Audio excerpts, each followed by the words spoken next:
Many thanks, Kate, and welcome everyone today.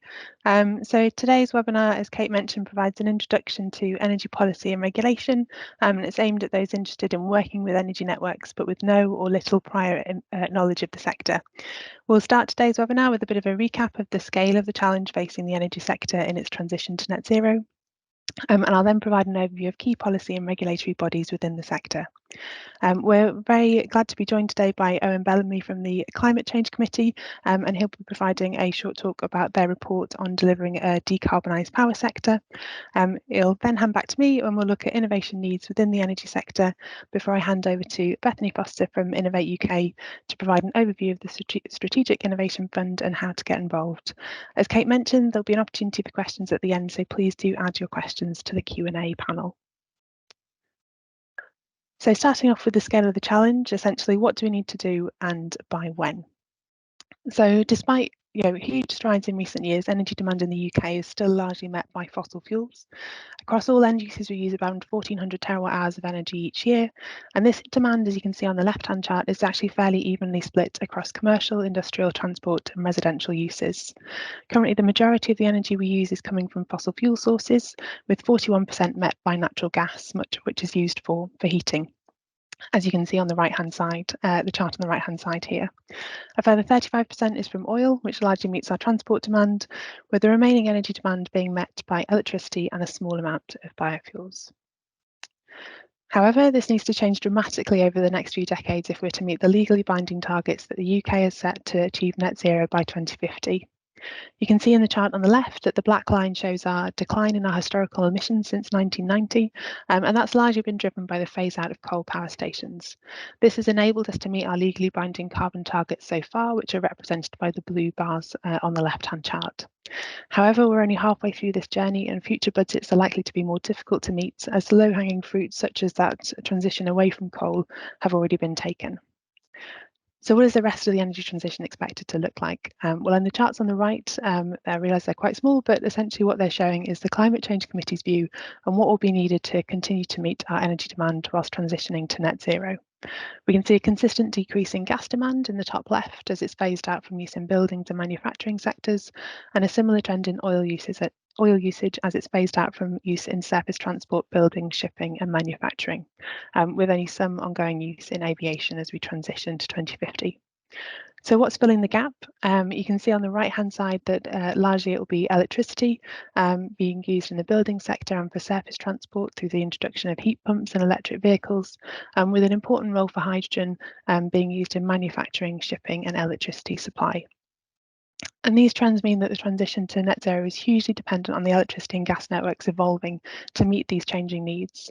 As I mentioned, we'll hear later from Owen from the Climate Change Committee on the actions required to fully decarbonise the supply of electricity, the supply of electricity needed by 2050. But before we get onto that, a quick who's who of key policy and regulatory bodies in the energy sector. So in this presentation, or for the purposes of this presentation, I'll be using the following definitions. So policy, we define as a statement of the government's position, intent or action. So what's their view on a certain issue, what do they intend to do, or what policies are they looking to put in place in order to achieve that outcome or that objective. A regulation is a set of rules set by an authority with the aims of delivering policy intentions. So we'll look at the organisations that implement those regulations slightly later on. And why is this relevant to network innovation? Well, networks are regulated assets operating within a regulatory framework, current regulatory framework. And as technologies and markets develop, those regulatory frameworks may no longer deliver the policy intent, particularly as we do that, we kind of transition towards net zero. So it's really important for innovators, energy sector organisations and policymakers to work together to develop new frameworks that are fit for purpose. So how are policy and regulatory frameworks developed within the energy sector? Well, the first thing to note, and if you take one thing away from this presentation, it's that the energy sector is incredibly complex. This slide presents a very simplified view of the information flows that inform energy policy and how it's implemented. And we'll look at some of the organisations that sit within each area in the following slides. So as noted in the previous slide, policy is a statement of the government's position, intent or action or plan for action. And in the context of the energy sector, the policy sets the strategic direction of the energy sector to deliver secure, sustainable and affordable energy. Energy policy is informed by evidence and feedback from several sources, as you can see at the top, including independent advice and evidence from industry bodies who collate the views of their members alongside consultation responses. Policymakers also undertake their own in-house analysis and draw on operational data from the energy sector and findings from innovation projects to inform their views of what policy options should be. And these policy options, once decided upon, can be implemented in several different ways depending on the outcome you're looking for and the attributes of the issue you're addressing. So you could be implementing policy through setting up a delivery body to administer an incentive scheme, or introducing new market structures or rules of conduct, or providing funding to address innovation challenges. So policy design and implementation also needs to take into account interacting policy areas such as low carbon transport policy, wider regulations such as pollution control, health and safety and planning. And also it's really important to note that this is not just a kind of a Westminster led issue or led approach. The devolved administrations in Scotland, Wales and Northern Ireland also have the ability to set some aspects of energy policy in their countries. So policy decisions and their implementation impact the makeup and the operation of the physical energy system, right from generation through to consumption. We won't be focusing so much on the kind of the pipes and wires in today's presentation. My colleague Laura Glover gave a really good presentation earlier this week on an introduction to the energy networks, which provides much more detail on the kind of the technical and physical requirements of the energy transition as we move towards net zero. And that presentation will be available online after this webinar. So moving on to look at specific bodies involved in energy policy. The main government department with responsibility for energy policy is DESNZ, or the Department for Energy Security and Net Zero. It was formed last year and has taken on the energy portfolio from BEIS, which is now defunct. The Secretary of State is Grant Shapps, and the Minister of State is Graham Stewart. As a department, their priorities are delivering security of energy supply, ensuring properly functioning energy markets, encouraging greater energy efficiency, and leading the world in new green technologies. But in developing that energy policy, DESNZ must align with policies across a number of departments. I've just highlighted a few here, and the Department for Science, Innovation and Technology on things like innovation policy, the Department for Transport, or DFT, on low carbon transport policy, and the Department for Levelling Up Houses and Communities on things like home building standards and energy efficiency. I mentioned earlier that some aspects of energy policy are devolved, while others are retained by the UK government in Westminster. Devolved administrations are able to set their own policies on end energy use. So, for example, things like strategies for improving efficiency or reducing fuel poverty, but they can't set policy on incentives for generation or network regulation. So this means that while those administrations can set overarching energy strategies or publish overarching energy strategies, these are often reliant to some extent on enabling action by the UK government. And in terms of key names to look out for within those devolved administrations, the cabinet secretaries in the Scottish Government, or key cabinet secretaries in the Scottish Government, are Mari McCallan, who holds the Net Zero Brief, and Neil Gray, who holds the Energy Brief, supported by Gillian Martin, who's Minister for Energy. In the Welsh Senedd, Julie James and Lee Waters are the Minister and Deputy Minister for Climate Change, respectively, which includes energy policy. In terms of regulation, there are two main bodies to be aware of. Ofgem is the independent energy regulator for Great Britain. They regulate network companies and the system operator and issue licenses for gas and electricity companies across that value chain from transmission through to supply, or from generation through to supply. Ofgem has a remit to protect energy consumers, and that includes taking action to deliver a net zero economy at the lowest cost to consumers, to stamp out bad practice, and to enable competition and innovation. It's a non-ministerial department, and its duties and powers are set out in legislation. They don't direct overall policy in the energy sector, but they can flag where they think there are policy gaps. The other regulator to be aware of is the North Sea Transition Authority, which is formerly known as the Oil and Gas Authority. And its remit is to regulate the oil and gas exploration, regulate oil and gas exploration and gas storage, and that includes offshore carbon dioxide storage as well. But in the context of today's presentation and the Strategic Innovation Fund, which we'll talk about later, Ofgem is the key regulatory body to engage with. Other key players include those who develop the evidence base and implementation delivery bodies.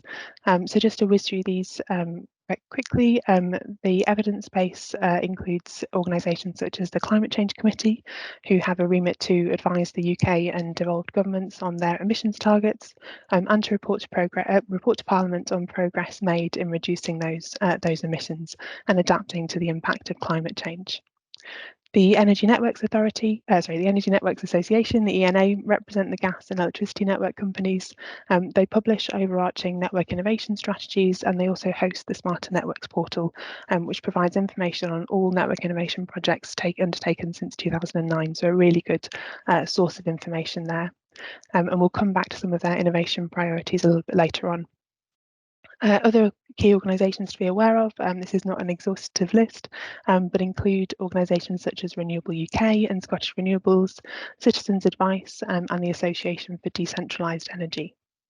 In terms of policy implementation, a few delivery bodies to be aware of include the Low Carbon Contracts Company, or LCCC. It's responsible for the administration of the Contracts for Difference scheme, which is an incentive scheme for low carbon electricity generation, and the Electricity Settlements Company, which manages payments under the capacity market to ensure we have secure supplies throughout the year. Finally, Electron is a body which manages financial settlements under the Balancing and Settlement Code, and I'll touch on their role a little bit later on when we look at the wholesale market. But before that, I will hand over to Owen Bellamy, who's head of Power Sector at the Climate Change Committee, who'll talk us through their report on delivering a reliable decarbonised power sector. Over to you, Owen. Thanks, Anna, and thanks for the tour of the kind of institutional landscape for the power sector. So, hi everyone, my name is Owen Bellamy. I'm head of the power sector team at the Climate Change Committee, and as Hannah said, I'm going to just run you through a kind of whistle-stop tour of some of the findings that we published in a report earlier this year about how to deliver a reliable and decarbonised power sector by 2035, and also quickly run through what some of the kind of key implications are for policy and what our recommendations are kind of falling out of that. So if we could move on to the next slide, please. Great. So one slide, just very quickly explaining who the Climate Change Committee are for anyone who hasn't heard of us. So we are an independent body that was set up under the Climate Change Act in 2008. And the purpose of the committee is to provide independent advice to both the government and Parliament on its climate change targets, and also to assess and monitor progress towards meeting those. So if we can move on to the next slide, and then I'll talk a bit through some of the kind of power sector side of things. So emissions in the power sector have fallen very significantly over the last decade, so by around 70% since 2010. And as Hannah said earlier, the main driver for that has been a move away from coal for electricity generation in the UK, and we've moved primarily towards renewables instead, but obviously gas does still make up around 40% of UK electricity generation. So the government has an aim to decarbonise electricity generation by 2035. So we need to kind of carry on basically that downward trend in emissions over the next, well, less than 15 years now, 12 years out to 2035. So we need to kind of carry on that downward trend. As Hannah said, we've moved away largely from coal by this point. So coal is less than 2% of electricity now. So the big challenge is to move away next from gas. And if we can move on to the next slide.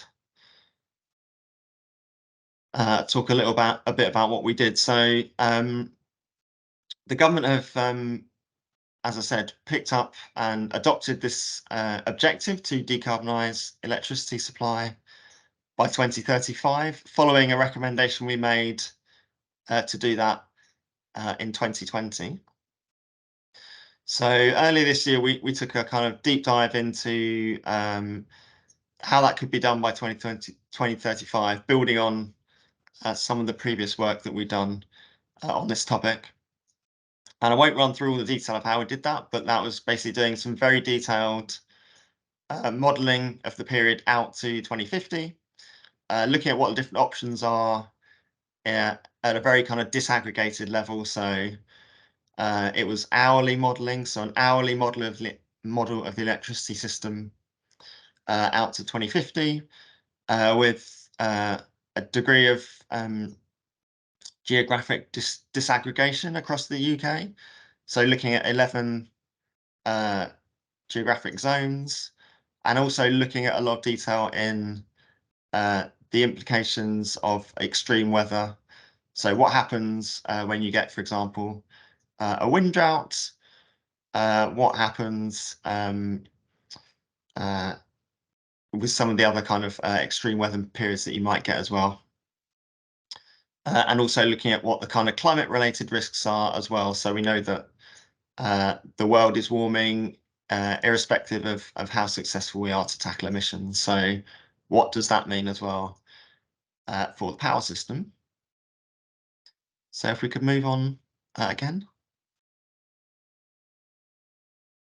So there are kind of two components to how you can, broadly speaking, reduce emissions from electricity. So that's on the demand side and on the supply side.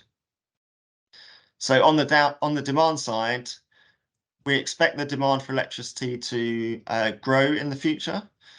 That's as we move towards the use of electric vehicles in transport. So electric vehicles instead of fossil fuel powered cars, electrifying heating demand. So moving away from gas boilers towards heat pumps in buildings, and also using electricity, for example, to power some industrial processes as well.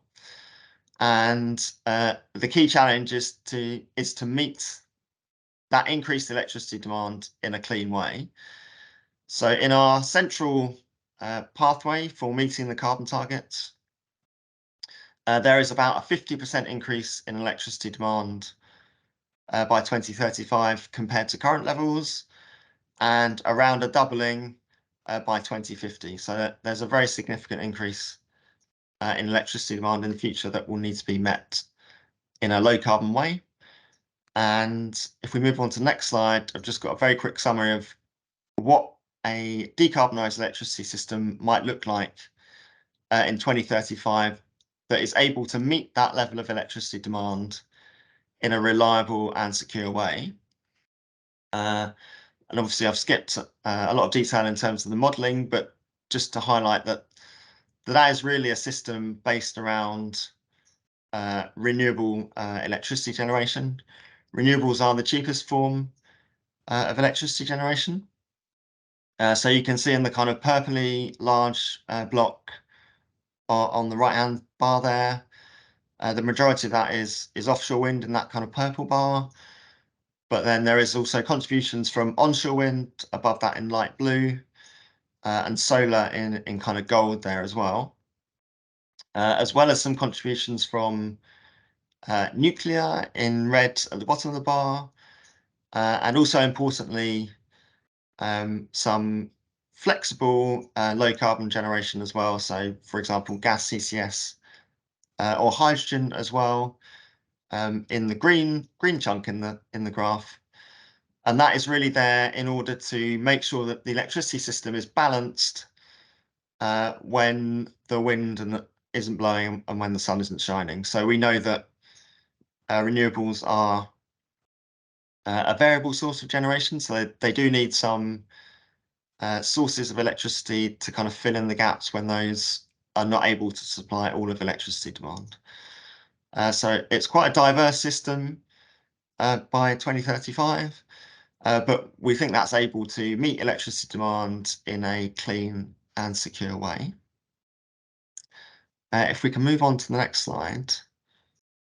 I will just touch briefly on what some of the implications are for electricity and hydrogen networks.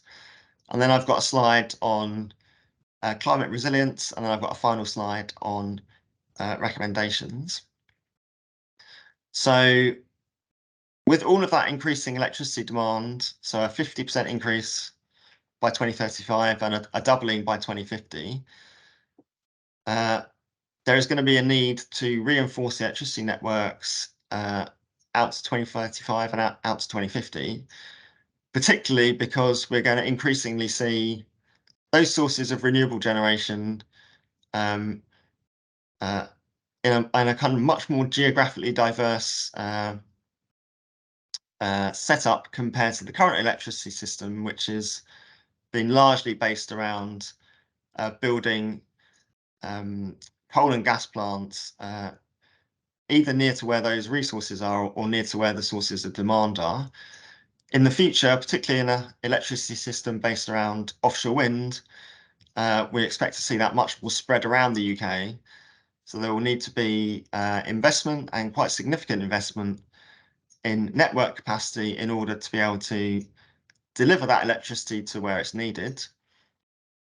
We think broadly around a doubling of electricity transmission capacity is going to be needed by 2035. And the chart is from a National Grid publication a few weeks ago, which compares some of the numbers that we came up with from our report in March with some of the numbers from their future energy scenarios, which they publish. So there is a range there depending on the scenario, but I think all of those scenarios show that there is likely to be quite a significant need for extra electricity transmission network capacity in the future. And on the next slide,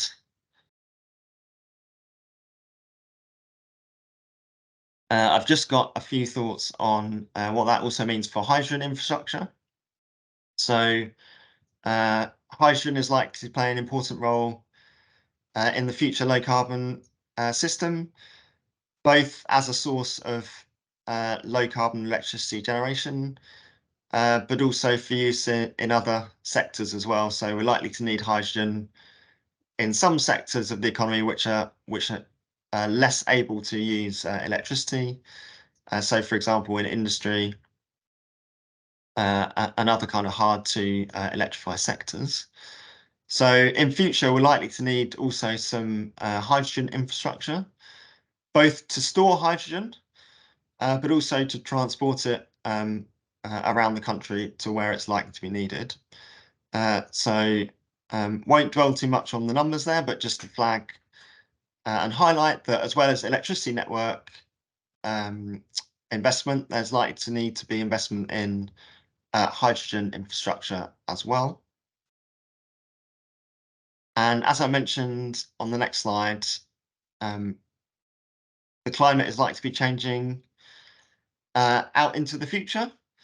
And given that we're going to be building a lot of infrastructure over the coming decades, we should make sure that when we build that new infrastructure, it is designed in a way which is resilient to the future climate that we are going to be expecting, even if we are successful in tackling climate change. So we're already committed, given the inertia in the climate system and from the emissions that we made in the past, to a certain amount of climate change in the future. So we need to make sure that this new investment is resilient to that changing climate as well, both in terms of flood risks, but also heat extremes that we know will affect some of this infrastructure. And I've just got one final slide, just highlighting a couple of the key recommendations for government that we made, both in our annual report that we published last week and also in this report that we published in March. And I won't go through the whole list, but I've highlighted a couple of important ones there, I think, for this discussion in bold. So the first one is that we think there is a clear need for the government to set out a comprehensive strategy or delivery plan for how they are going to deliver this decarbonised and resilient and clean power system by 2035. So how will the different components add up and what that means, for example, for networks. And then in terms of the infrastructure, we think it's important that they identify a set of low regret infrastructure investments that are able to proceed now. The government has set a deadline of 2026 for when they're going to make a decision about the use of hydrogen for home heating. But we think it's important not to wait then, which is potentially causing a hiatus in some of this investment in infrastructure. But we think it's important to identify those investments that are able to proceed before that, given the lead times that are needed to actually deliver this infrastructure in practice. And then to speed that up and to make sure that that infrastructure is able to be taken forward at the right speed, we think the government should set up a minister-led infrastructure delivery group advised by the Electricity Networks Commissioner, so that's Nick Windsor, to ensure that this infrastructure build is able to happen at the necessary speed and to put into place the policy changes that are going to be needed to make that happen. So I think that's it from me. It's a whistle-stop tour of how we think the power system can be decarbonised by 2035 and what some of the implications are of that for policy. Brilliant. Thank you ever so much, Erin. That was a really fascinating overview of that report and the challenges, as you say, of transitioning to a net zero power sector and the implications that has on kind of policy and from that regulation. So with that, we'll kind of move on to the next section, which provides a little bit more detail on the market and regulatory frameworks that govern how the networks operate, and we'll then look at the innovation needs of the energy networks in order to transition to net zero. So in terms of rules and regulations, there are three key categories to be aware of. So licenses and codes is the one across the top, and this applies across the all elements of the physical energy system. Codes are technical rules governing how the system operates, how network charges, so charges for accessing the networks, are set and recovered, and how the system is operated in real time. Licenses are required by all players in the energy sector, and there are specific licenses for generation, supply, distribution, transmission, etc. So they're specific to the function that organisation or entity is playing within the energy sector. The next one is network price controls. So these are controls to control the revenue received by gas and electricity networks and the system operator, as these are regulated monopolies. And we'll talk a little bit more about those in a few slides' time.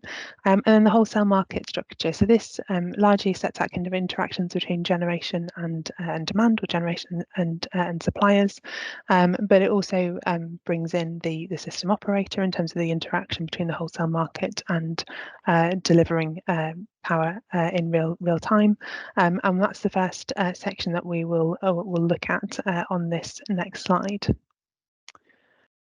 Oh, sorry, the slide's slightly slow in moving forward. There we go. So what this diagram shows is how the wholesale market interacts with the physical dispatch of assets. So years to kind of hours ahead of real-time dispatch, electricity is bought and sold through bilateral contracts on that wholesale market until what we call gate closure, which is 1 hour ahead of dispatch. The Great Britain operates as a single market, so these contracts don't necessarily need to take into account physical system constraints. So what happens 1 hour ahead of dispatch, so at gate closure, is that everyone, both generators and suppliers, must submit their final physical notification to the system operator, along with any bids or offers, which are bids and offers to either turn up or turn down their generation or demand during the dispatch period. National Grid ESO, who are the system operator, they will look at all of the notifications that they've received, and also look at the physical constraints of the system, and begin redispatching assets according to physical system constraints. So, for example, if we've got a lot of generation that's been contracted in Scotland, but a lot of demand down in the southeast, and there's a kind of constraint boundary between Scotland and England, they may need to redispatch to constrain some of that generation in Scotland and bring on generation in the south of England in order to ensure that we can meet demand within those physical constraints. As I said, we won't touch too much on the kind of the pipes and wires in this presentation, but if you want to know more, my colleague Laura Glover's presentation earlier this week spoke a little bit more about that. So there's the period between gate closure and start of the settlement period or start of the dispatch period, where that sort of rejigging or redispatching of assets will take place. And then during the settlement period, which is a 30-minute period, so every day is broken into 48 settlement periods. National Grid then balance supply and demand in real time. So they'll have kind of sorted out a lot of the issues in that hour beforehand, but there's always kind of second by second alterations in demand and supply that need to be matched in real time. And they can call on other assets through other kind of ancillary services to ensure that the system remains secure during that dispatch period. And then following the settlement period, there's then what's called the imbalance settlement, where Elexon calculate who owes or who is owed money for actions taken within the settlement period. So this could be where someone was constrained or someone was brought on in as a result of a physical constraint, or where someone was dispatched during the settlement period to ensure that balance in the system. They kind of sort out who owes money to who following the actual events during the settlement period. So moving on to look at this, the energy market, so REMA. So one thing to highlight, so what I'll highlight through this section is where there is kind of ongoing policy discussions around certain structures within energy policy and regulation, and we'll kind of highlight those consultations and the challenges that they're trying to address. So the first one to note is one called REMA, or Review of Electricity Market Arrangements, and this is a significant piece of government energy policy work which is looking to reform the market structures within the energy sector to meet the needs of net zero. So some of the challenges that they've identified through the REMA process is that, or some of the challenges they want to address through the REMA process, is increasing the pace and breadth of investment in generation capacity. So we've seen from Owen's presentation and from the opening slides quite how much additional electricity generation capacity we'll need to bring onto the system in a relatively short period of time. So having the frameworks in place to deliver that is crucial. Increasing system flexibility, so again, kind of noting that a lot of that will be variable generation or intermittent generation, and therefore you need to have backup in place to ensure that you're able to match supply and demand in real time. I touched on the fact that there's, a wholesale market system currently operates as a single market, whereas in reality there are geographical constraints that prevent sometimes generation from being transmitted from one area to the other. And so one challenge they're looking to address through REMA is providing efficient locational signals to minimise that system cost of redispatching assets. Retaining system operability is also a key challenge they're looking to address. This is ensuring that you've got the assets on standby to ensure that you're matching supply and demand in real time, particularly as you might be seeing more volatility in both generation and demand in relatively short periods of time due to kind of changes in weather or changes in patterns of demand. And managing price volatility as a result of that increasing capacity of renewable generation, which is typically kind of high capex, low opex, meaning that you can end up with quite volatile energy price swings within a short period of time. So those are the challenges that they're looking to address. The potential solutions you'll be glad to hear. I won't be going through in a huge amount of detail in today's presentation, but it's really just to highlight, I think this is quite a nice diagram highlighting kind of the scale of the challenge in terms of trying to develop a holistic reform of the electricity market. There's a huge number of elements of the market that you need to look at, both in isolation and then as a whole, and several options for change within each of those areas.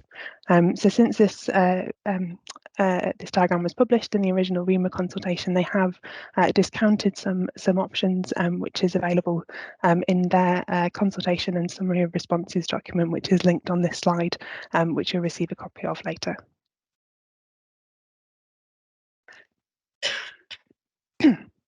Excuse me. So moving on now to look at network price controls, or RIO. So RIO stands for Revenue Equals Incentive, Innovation and Outputs, and it's the current model to regulate the remuneration of network operators in Great Britain.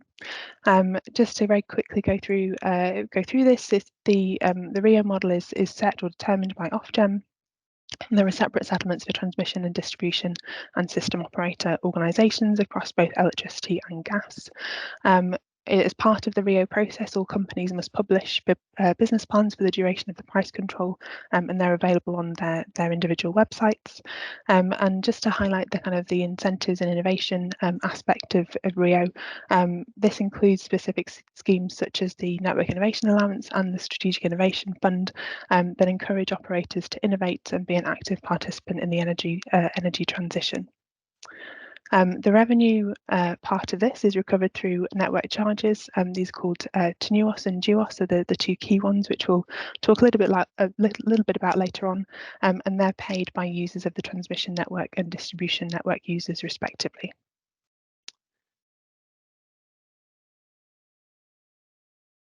So now just moving on to a look at codes briefly. Again, I'm not planning to go into a huge amount of detail in this slide, but really just to kind of highlight the number of codes that govern particularly the electricity sector, and to make you aware of who owns those codes and manages the change process. So I mentioned earlier that kind of codes are technical rules governing how the system operates and how network charges are set. Each of those codes have a code owner, which I've listed on this slide here. So for electricity, you've got a number being owned by National Grid ESO, the system operator, the balancing and settlement code, which I talked about earlier, being managed by Elexon, who settle those imbalance payments after the settlement period, and a couple of others owned by the ENA and Electrolink, the distribution code and the distribution connection and use of system agreement. There are a couple of codes that code across both the electricity and gas sectors. So the Smart Energy Code, which is looking at managing smart metering, and the Retail Energy Code, which covers the rules that energy suppliers must follow when selling to UK consumers. There are also two gas-specific codes, their own balancing and settlement code, and a connection and use of system code. I think the other key thing to mention here, rather than kind of talking about the detail of what's included within each of the codes, is just to note that the Innovation Link team at Ofgem are a team that work with innovators to understand if or how their innovation can operate within existing rules. And where not, they have some powers to issue derogations or exemptions for the purposes of the innovation project, where they have ownership over those derogations, and we'll talk a little bit more about that later on. This is another kind of example of sort of ongoing policy changes or ongoing kind of regulatory changes within the sector, this time related to codes and specifically use of system charges. So there's been several code reviews over the last few years, some of which are still ongoing. I won't go into each in detail, but an overarching objective of those reviews is to ensure that costs paid by the network users are fairly distributed and encourage behaviour which is supportive to system operation. The table on the left shows the kind of the key system charges that are applicable to users of the electricity system. So you'll see that starting at the top, we've got TNUoS, so transmission network use of system charge, GEOS, distribution use of system charge, and the balancing system use of system charge, so BSUOS. And these are paid for either access to the transmission and distribution system, or to the electricity system operator to cover the costs of balancing the system. There's also a cost recovered by the ESO called the Assistance for Areas with High Electricity Distribution Costs, and this is recovered by the ESO and paid to Scottish Hydro Power Distribution Limited, who are a DNO, to ensure that the distribution charges in the north of Scotland are not prohibitively expensive due to its kind of geographic characteristics. There are also connection charges that are one-off payments or payments to the DNO ahead of connecting to the system that cover the cost of some reinforcements. So I mentioned that kind of the objective of some of the reviews of these, how these charges are set and applied, has been to ensure fair distribution of those costs across energy system users. And key changes we've seen in recent years include reducing the contribution to reinforcement for generation connections and removing it entirely for demand connections. That's one that's come in relatively recently at the start of this financial year. And removing what was called embedded benefits from use of system charges, which affects distribution connected generation. So it used to be that distribution connected generation would receive these benefits for the fact that they were able to generate and offset some of the demand within a distribution area. But as we're seeing more and more distribution connected generation, the value of that becomes less to the overall system. And so it was felt that the embedded benefits were kind of skewing unfairly the way in which those use of system charges are applied across the sector. There's also two significant code reviews to be aware of that are ongoing or recently restarted, which are reviewing the locational pricing elements of TNUoS and DUOS, and there's more information on those on the Ofgem website. Just going to rattle through these next few slides because I'm conscious I want to save some time for questions at the end. Another area of policy kind of development at the moment is around connections reform. This is probably something you might have seen in the news. It's been something that's kind of been picked up quite a lot recently around the rapid increasing connection applications to connect new generation and demand to the electricity system, and that's resulting in increasingly later connection date offers. The way connections were managed until recently is through a queue process, but up to 70% of those projects in the queue may never be built, resulting in wasted effort on behalf of the network owners and a really significant delay to viable projects. So some projects are not being offered connections until sort of 10, 15 years in the future, which in itself affects the viability of their projects. So earlier this year, the system operator launched a consultation and a 5-point plan to try and address these. Some of the points on that plan include a kind of amnesty for people in the queue, what's called a tech amnesty, for people to remove themselves from the queue if they don't think their project is going ahead without receiving any penalty. And also introducing some kind of stage gates through the process to kind of see how projects are progressing as they get closer and closer to connection, and removing people from the queue or moving them towards the back of the queue if they're not hitting those targets. Another key thing to note is around kind of reviewing the treatment of storage. So it can often be beneficial to a system to have additional storage, additional storage connected to the system, but that is not necessarily reflected in the modelling that's undertaken as part of the connections process. So that is an element that's being reviewed at the moment.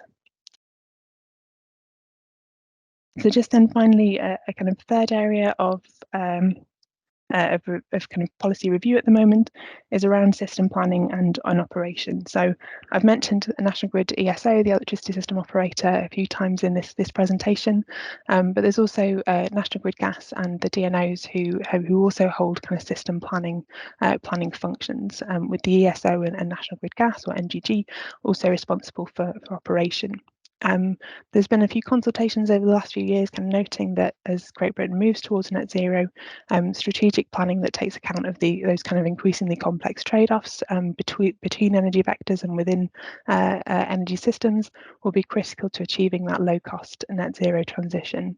And therefore there's a move to to create a future system operator who will look at energy system planning in a kind of more holistic whole system way. So that will replace the old kind of ESO and NGG roles and DNO roles for both transmission and distribution, or at least that's the kind of preferred option, is for the future system operator to take that role across all of those network types. You'll see from the table on the right that the future system operator is also the preferred option for providing market facilitation of flexible resources and real-time operation for electricity, but retaining the current system of national grid gas and providing that system for the gas networks, and DNOs providing that at distribution level. So again, there's kind of further reading linked to on this slide. Apologies, we can't go into more depth in this session, but we have only got an hour, and I want to make sure we leave time for questions. So just a very quick sort of slight sort of segue or slight tangent, just to kind of highlight the importance of consultation processes. So in the last few slides, I've highlighted areas that are under kind of policy development at the moment and have been subject to several rounds of consultation over the last few years. And this slide really is just to highlight that the importance of putting in consultation responses where you have a view on the policy that's being developed. You can submit those responses via an industry body such as our UK, or on behalf of your organisation or as a private individual. You don't have to answer all the questions. Sometimes consultations are 40, 50 questions long. If there's a specific section that you are most interested in, you can just submit a response on those sections, and you'll often see that for significant policy changes, there'll be a series of consultations that kind of get gradually more specific as the policy is refined. You'll normally be able to see the consultation responses that are published as part of a government's response document, and they do make a difference. They are read and they do inform policy. So if there's an area you're interested in, please do kind of read and respond to consultations. In terms of, I mentioned we kind of come back to network innovation needs. I won't, just given the time, kind of go into these in a huge amount of detail, but just to note that kind of innovation needs inform project decision making for both the Network Innovation Allowance and the SIF, inform the SIF challenge ideas. The network strategy that the E&A publish is updated every 2 years following extensive consultation with members of the energy sector. And just to reiterate that the Smarter Networks portal contains information on all network innovation projects since 2009, and sharing findings is a really core principle of network innovation across both the NIA and SIF, to avoid duplication of effort. Oops. And then finally, just to highlight how policy and regulatory innovation is managed, there are kind of enabling to enable innovation. Where innovation falls out of existing regulatory codes and standards, they will require a derogation prior to real-world testing, and those can be discussions on those can be held with Innovation Link at Ofgem and the SIF team. I won't go into detail on the 2 case studies on this slide, just given the time, but we'll hand over to Beth Foster from Innovate UK to talk us through the SIF programme in more detail. Thanks, Hannah, and thank you for that great overview of the very, very complex and detailed regulatory landscape. And an hour is not really enough to cover it all, but hopefully that gave you a nice introduction into it. So my name is Beth Foster. I'm one of the innovation leads here at the Strategic Innovation Fund. I work with Kate Jones, who you met at the start of this webinar. So I'm going to give you an overview of what the SIF does and how you can get involved. So next slide, please.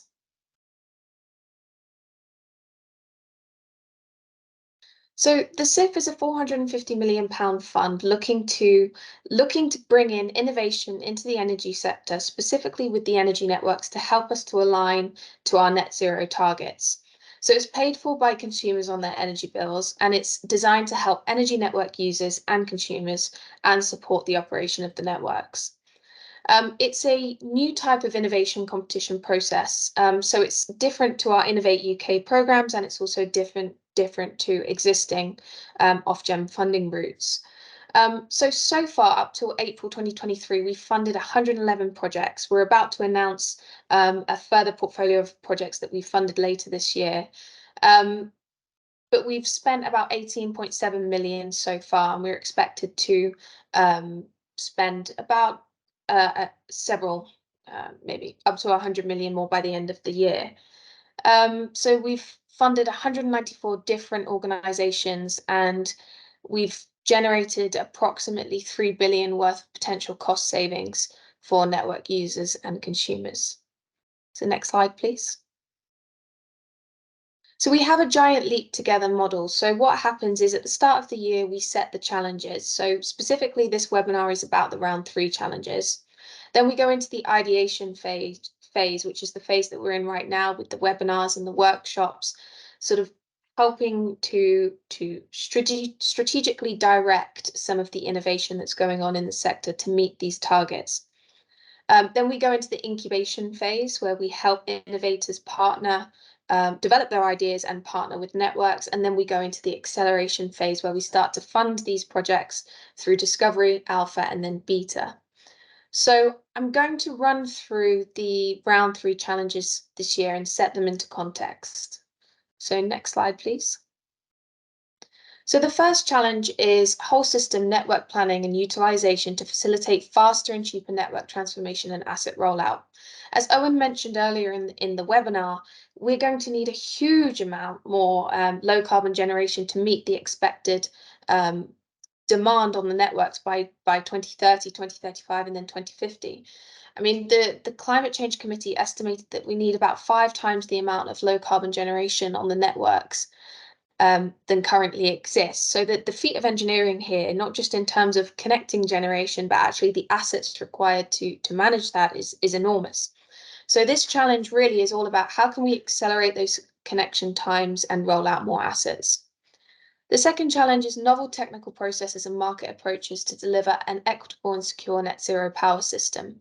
So it's how do we scale up the technologies needed to balance more assets, more demand, and more technologies acting on the networks.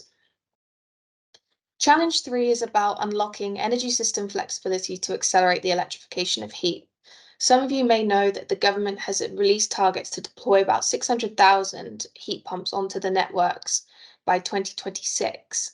Now, that's a fantastic program, but it's also going to cause a lot of additional demand onto the power system, up to about 14 terawatt hours by 2035, which is roughly equivalent to 1 billion washing machines running for an hour. So it's a huge amount of additional demand. So how do we unlock some system flexibility on what already exists on the network? And challenge 4 is enabling power to gas to provide system flexibility and energy network optimization. So power to gas are fantastic flexibility assets because they're able to vector shift. For example, if wind generation, renewable generation is high, we can turn the electrolyzers on, they can produce gas, and when renewable generation is low and fossil fuel generation is high, we can actually utilize some of that gas that we've stored to produce green electricity again. So that vector shifting between different energy sources is really quite crucial for a future energy system. Next slide, please. So how can you get involved? If you're an innovator on this call and you think, I've got an idea, but I've developed it, but I don't know who to partner with, then you could submit your idea in our Call for Ideas portal. The next closing date is the 26th of July, and then the very final drawdown is the 21st of August. So get in there quick if you have an idea. If you want more information, you can always contact us, and you can also sign up to our newsletter, which is linked below. Next slide, please. So now I've just saved 5 minutes for a Q&A. I have seen that we have got a couple of questions on the, should I take the first one on the wholesale market and settlement period? Or, yeah, or Yeah. Owen might be best placed to answer this one as he is head of power systems. But for those of you who are new to the electricity system, the settlement period is really that period where the suppliers, it's the period where the suppliers will purchase a certain amount of contractually agreed energy, and then they can settle that amount against how much the consumers actually use. So that gives you a little bit of background. So the question is, I've heard that there could be a change to go to a 5-minute market. So currently it's a 30-minute market. There's 48 slots a day. I haven't heard anything from policy so far that there will be a change to a 5-minute market. But if that change in policy does happen, I know that that will inform some of our innovation projects in the SIF at the moment.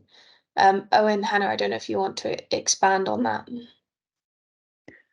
I think I'm with you, Beth. I haven't heard a 5-minute market. I've heard discussions, not necessarily in the UK, but in other markets around moving to a 15-minute market, with the primary reason for that being that over that kind of shorter period of time, it's easier for particularly kind of variable generation like wind and solar to more accurately predict what their output is likely to be during that period. Another aspect of that would also be bringing gate closure closer to that real-time period, again, to make it easier to kind of provide that more accurate estimate. But yeah, as you say, a 5-minute market would then need to kind of inform a lot of the innovation challenges going forward. Yes, and the second part of that question is the wholesale market. The gate closure process happens every hour, 24/7. As far as I'm aware, that is the case. Yeah.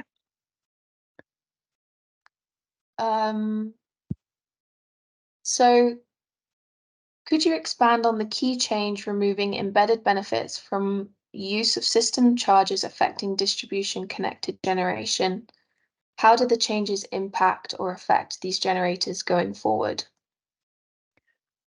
Well, I'm happy to pick that one up. So very briefly, just conscious of time and happy to pick this up in more detail afterwards.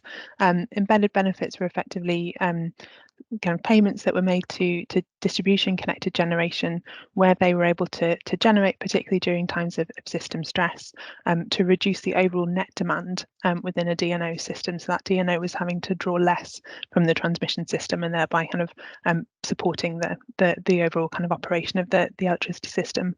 As we have increasingly kind of distributed, increasing amounts of distributed generation, it's becoming kind of clear that embedded benefit might be kind of slightly overstated in terms of its value now to the wider system.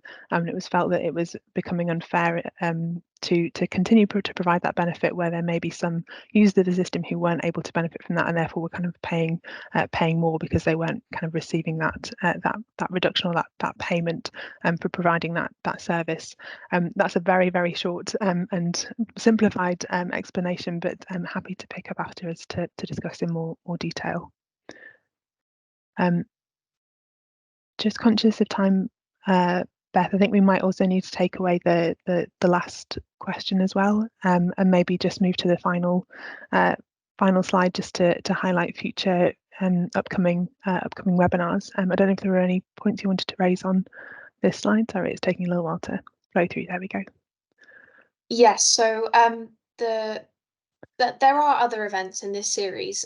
So if you're interested in lots of different innovation challenges across the energy sector, and transferable challenges between the power sector and the gas sector, then please do register for some of our other events. We have a series of virtual workshops with breakout rooms and keynote speakers as well.